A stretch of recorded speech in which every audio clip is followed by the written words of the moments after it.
Hi, this is something I've never spoken about in a video because, well, I forgot about it, to be honest.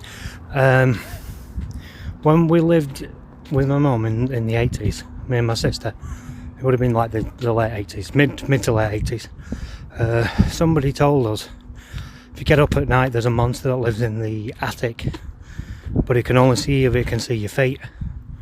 So we were terrified that this thing that we could only imagine, because they didn't really describe it to us, would come and get us. I didn't say what it'd do if it got us, but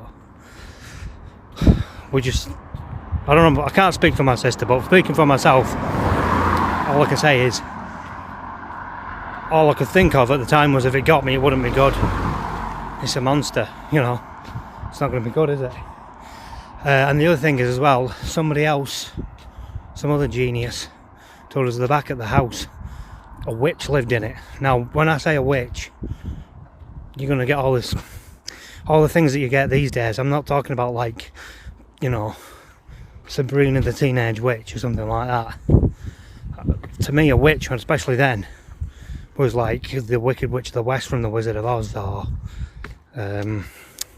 Jadis, the White Witch from The Lion, the Witch and the Wardrobe, or I can't think, Grot Bags maybe, but we weren't scared of Grot Bags, she wasn't scary. So that was going on as well. Plus, like, there was all these things like I've said in other videos, I'd wake up and there'd be in the middle of the night, and there'd be a weird mist on the bedroom floor, like a fog in a swamp or something. And I've already mentioned that my mum and her friend, I should say, were dabbling with witchcraft, and there was all these weird witchcraft books just in the living room. And she had, like, you know, I mean, I didn't know what any of this stuff was back then. She had tarot cards as well, and there were strange pictures on them. You know, it was strange to me anyway, especially then. I'd never heard of any of this stuff.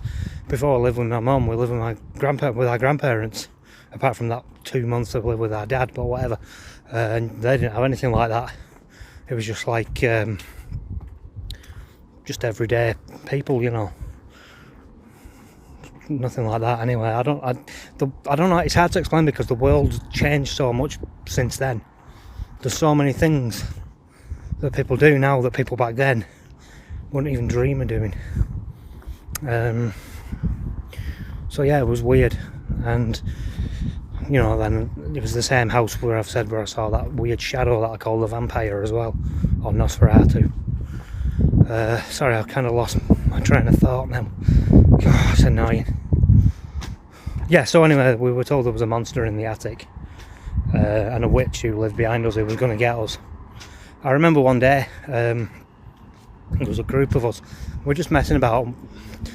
One of us had like an empty bottle of pop, and she dropped it, and he was like rocking about on the floor going and one of the others said witch, and it stopped dead, which always struck me as strange because it was like rocking really fast, and then one of the girls said the word witch, and it just stopped dead, like somebody grabbed it and stopped it.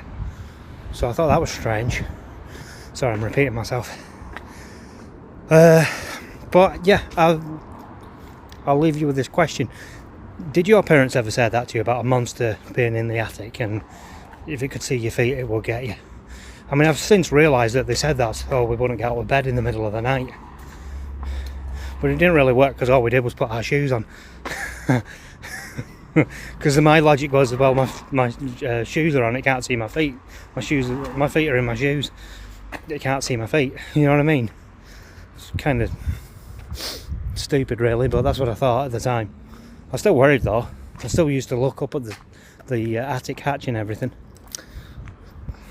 But yeah, no, nothing came out of the hatch and got me, obviously. But anyway, I'll leave it there. Tell me what you think. But you know, thanks for watching, and bye for now.